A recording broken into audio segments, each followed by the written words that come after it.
लो जी, इस वक्त हम कहाँ खड़े हैं जी, बताना? चिन्योट की शिमला पहाड़ी चिन्योट पे हम खड़े हैं जनाब। ये देखें आप, चिन्योट का व्यू। ये चिन्योट की फुल चिन्योट आप नज़र आ रहा है। और दूर से थोड़ा आपको दरिया भी दिखाते हैं, दरियाए चिनाब। ये जी अगर आप देख सकें, विकी साहब इसको करो जूम जरा, जी जी। दरिया नज़र आए, ये नज़र आ रहा है। चिनाब नगर की पहाड़ियाँ भी दिखाई देंगी आपको। जी ये दरियाए चिनाब है जो इस वक्त 1,20,000 का रेला पानी का गुजर चुका है अच्छा, और कुछ गुजर रहा है।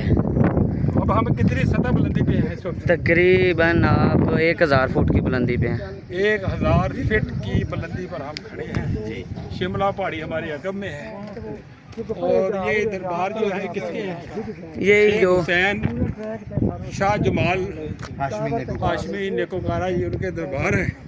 यहाँ हम फोटो पिक्चराइज कर रहे हैं, हमारे साथी साथ हैं, एक वफ्द है वो फैसलाबाद से।